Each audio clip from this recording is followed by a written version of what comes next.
The year is 1956. Laurel residents are just discovering Elvis Presley and rock and roll. I Love Lucy is on every TV in town, and the movie Giant is a posthumous hit for the recently deceased James Dean. But there's a giant of a different kind on the horizon, literally. It's part of the brand new Laurel Shopping Center. And for shoppers and retailers alike, suddenly, Main Street is no longer the only game in town. I'm Richard Friend, and this is Lost Laurel.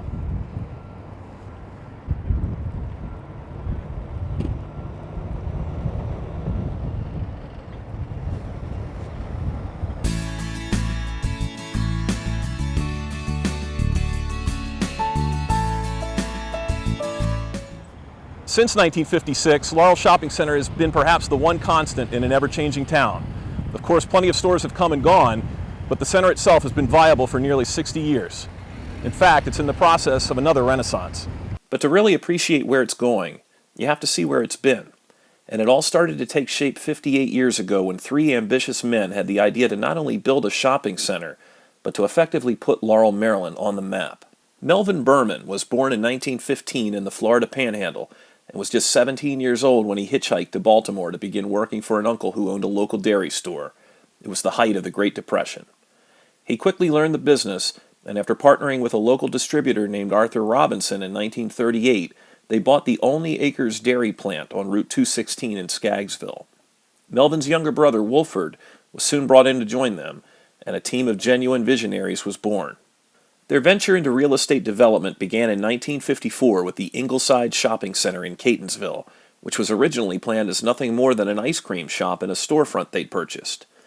The shopping center concept was a new one, and the Bermans and Robinson took advantage of it, increasing the available retail space and netting valuable tenants, including Giant Food's very first store in the Baltimore market.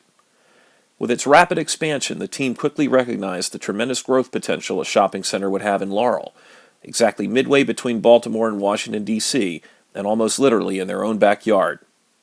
In 1955, they sold the dairy to the Maryland and Virginia Milk Producers Association for $1 million and set their sights on building Laurel Shopping Center at a cost of $2 million. Today, Laurel Shopping Center is recognizable in the air by its distinct U-shape, but at the time it opened in 1956, the center was literally half its size. Anchored by Giant Food and People's Drug Store, now CVS Pharmacy, the shopping center formed an inverted L with only a Sinclair gas station occupying the empty field on the north side of Montrose Avenue at the Route 1 entrance. This photo, taken shortly after the November grand opening, shows not only the early shopping center in its entirety, but the exact location of the Laurel Sanitarium in the distance, behind what is the Middletown Apartments high-rise today. The grand opening would include 27 stores in this first phase on the south side of Montrose. But the Bermans had a long-term plan that would see that number more than triple over the next 20 years, with the addition of the Heck Company in 1964, the cinema and connecting stores in 1966, and the unique Georgetown Alley in 1971. But 27 stores was more than enough for a big grand opening celebration, and Laurel Shopping Center's starting lineup was as big as they come. The center was designed to skillfully blend big-name retailers with quality local merchants, and they did so with the following original tenants: People's Drug, State Bank of Laurel, Rogers Toy Shop, Lily's Children's Shop, Woolworths, Miles Shoes, Terry Shops, Fannie Farmer Candies, Stewart's Men's Clothes, Singer Sewing Machines, Sherry's Jewelers, Liquor Fair, Empire Laundry, Celis Shoe Repair, Frank's Hardware, Dorothy's Specialty Shop, Laurel Hair Fashions, Bart's Barber Shop, C.A. Leppert, Arnold and Marlowe Photographers, Concord TV, Spotlight Flower Center, Melron Fabrics, Giant Food, Kresge's, and the White Coffee Pot, which was open 24 hours. In addition, the Bermans scored a coup by becoming the only shopping center in the country with both a Woolworths and a Kresge's. With a winning slate of stores on board and an opening date set for November, the Bermans began to outline a massive promotional event that's still talked about to this day. As far as they were concerned, Laurel Shopping Center deserved more than just a grand opening, and they would draft an ambitious plan to stretch the celebration out to over half a month, or what they officially deemed 15 fabulous days. 15 Fabulous Days was an unprecedented campaign that saturated the area with media coverage and events designed to bring people to Laurel Shopping Center. And it worked.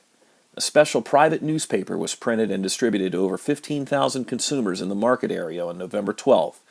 Laurel Shopping Center News consisted of stories on each merchant in the center, details about the upcoming festivities, and of course plenty of ads. Tenants and employees were given supplies of Dayglow bumper stickers to distribute, an early example of crowdsourcing that further advertised the shopping center as people drove about town. On opening day, Wednesday, November 14th, the Washington Star reported, "One of the biggest shopping centers in the Washington area swings wide its doors today to the tune of what must be the most remarkable fanfare ever to herald such an event." Beginning with a formal ribbon cutting by Maryland Governor Theodore R. McKeldin that afternoon, each succeeding day through November 29th featured 2 or more events engineered to interest and entertain crowds of visitors to Maryland's newest shopping center, and it was overloaded with prizes. Country western star Tex Ritter, John Ritter's father, performed on the 14th, as did Ray Eberly and his orchestra and the Rhythmettes. Local TV host Pick Temple was on hand as well. November 15th saw a baby parade and a diaper derby contest in the afternoon, followed by a 2-hour live telecast on WTTG Channel 5. Friday the 16th featured a treasure hunt, with clues leading to a $100 prize, and a family night with awards for the largest family, pie-eating contests, and old-time vaudeville acts. The 17th highlighted the fire department and rescue squad, and included a parade of apparatus, marching bands, floats, and majorettes. There was also a daredevil automobile crash where members of the rescue squad showcased their first aid skills. An amateur night talent show closed the evening. After a Sunday off, the fun resumed on Monday, November 19th, with a sports theme.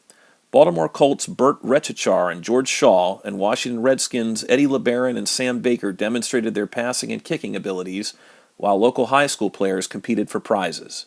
Tuesday the 20th had a decidedly more academic focus, with spelling bee contests in the afternoon and an evening high school concert that featured, quote, a galaxy of high school bands joining together in a huge serenade.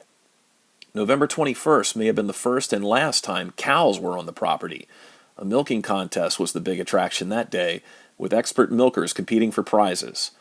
More high school bands and majorettes paraded that night, and special drawings were held all throughout the day for complete turkey dinners. Thursday, November 22nd was Thanksgiving Day, and with it came an afternoon horse show and equestrian event, with famous jumpers and riders competing for trophies.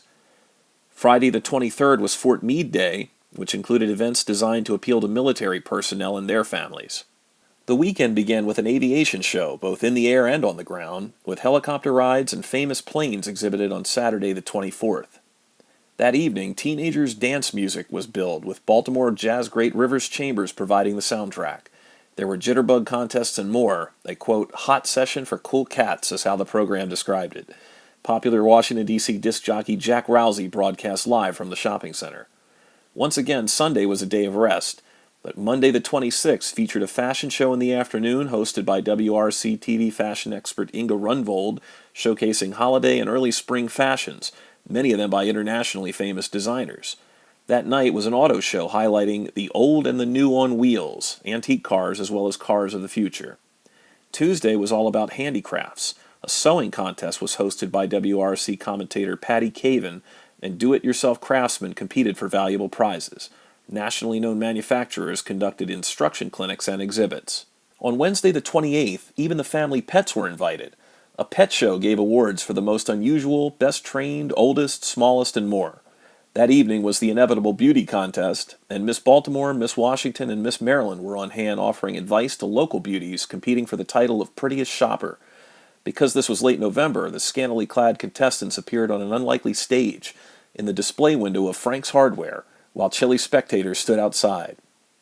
The events came to a close on Thursday, November 29th, with country star Jimmy Dean and his band hosting a 2-hour afternoon square dance. The grand finale that night included a parade of contest winners and the awarding of prizes.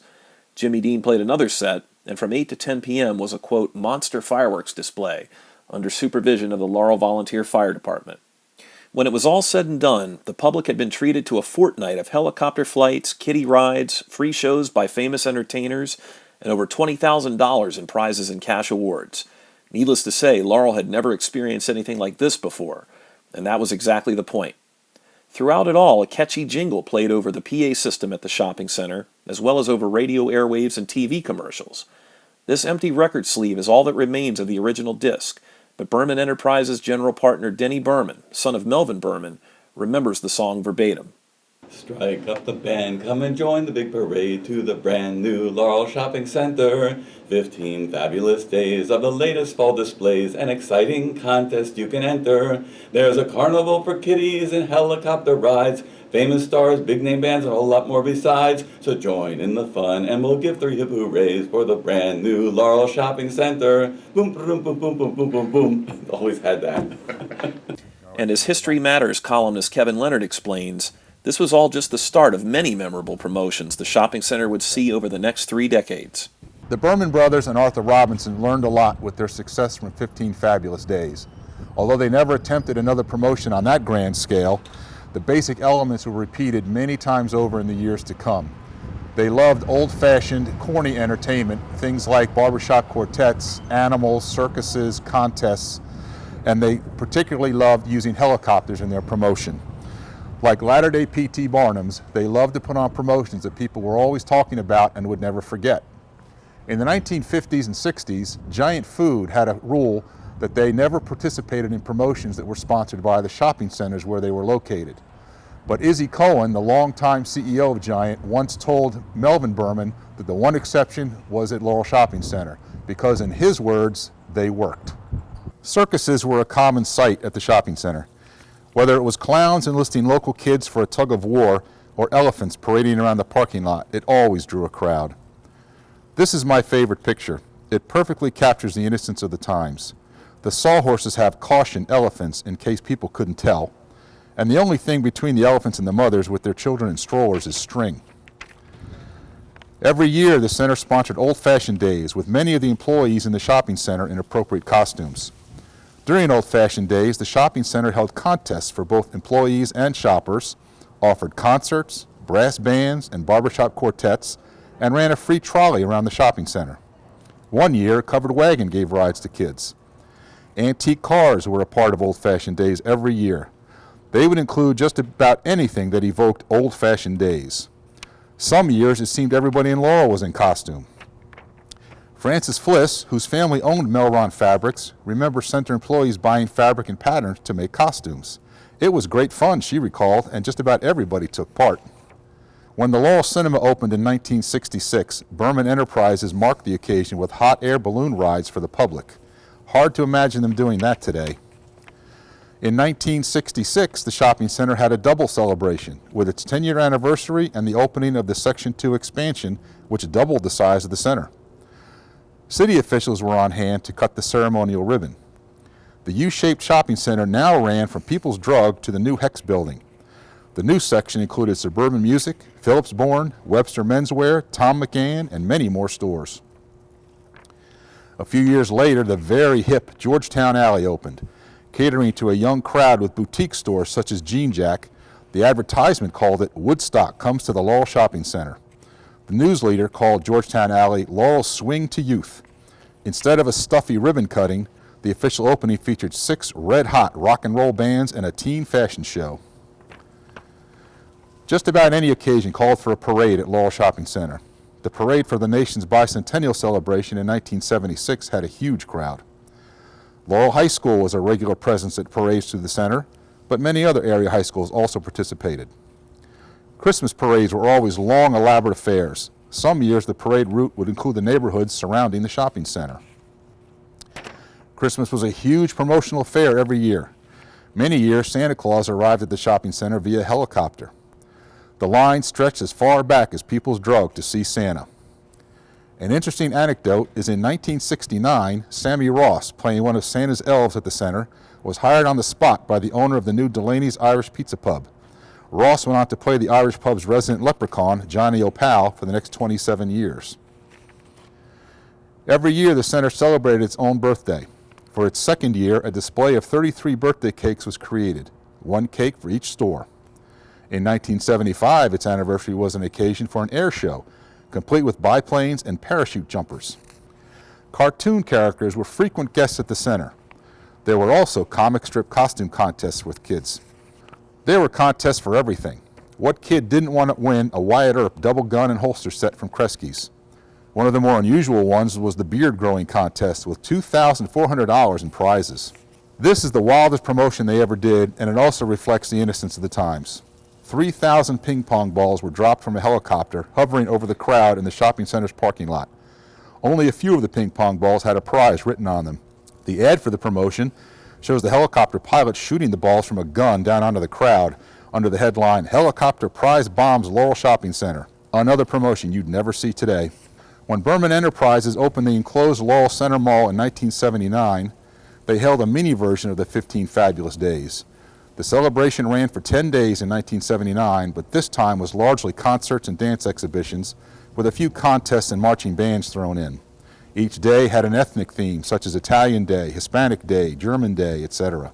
When Berman Enterprises sold their interest in the Laurel Shopping Center in the 1980s, the imaginative and wacky promotions also retired.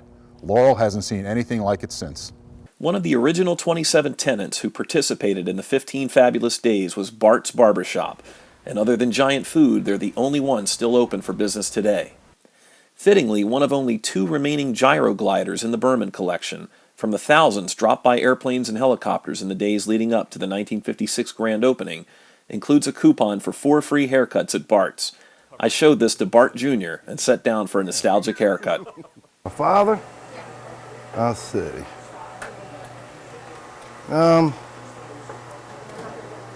He's a good business owner, I know that. Mm-hmm.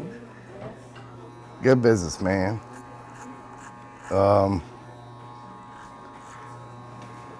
taught me everything I know. Had he worked or owned a different shop before this one? Or was this his first? No.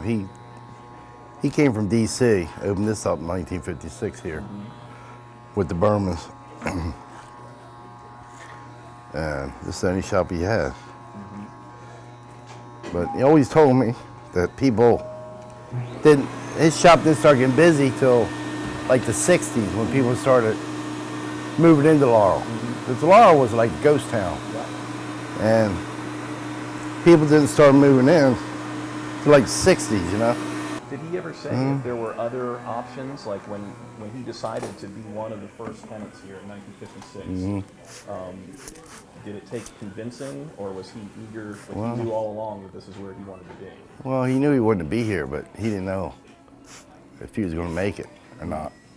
You know, it's a chance you take when you go in business. Yeah. Now, at what point did you start to realize, wow, it's just us and Giant. We're the only ones left from the original. You were part of the first, 27 stores that yeah, opened well, the place up. It was us, Sherry's Jewelers, and then Giant. So, Sherry's opened up the same year as my father did. So, when they left, that was kind of scary. Because they were a mom and pop too, like us. And that was pretty scary when they left, because they opened up the same time as we did. Right, so you were thinking... And I'm thinking, how can a barber shop survive a jewelry store? You know? So. But that's a satisfied customer situation. Right. You have more people who need haircuts more frequently than they need the jewelry rings. Right. And that's a very good jewelry store. But when they left, I got nervous. I'm like, okay, am I next? You know? But. And they had customers that were old-time customers that had passed away or moved, and, that went in there quite a bit. So, in my business, I get customers that come in that pass away, but then I generate new ones, Like the shopping center itself, its history is too big to cover in just one episode. So join us next month for part 2 of our history of Laurel Shopping Center, when we'll look at the 1966 expansion that doubled its size, the 1971 addition of Georgetown Alley, and the 1979 arrival of Laurel Center Mall. We'll also cover the 1972 shooting of Governor George Wallace. Keep watching Laurel TV on Comcast Channel 71 and Verizon Fios Channel 12, and follow Lost Laurel on Facebook. I'm Richard Friend. Thanks for watching.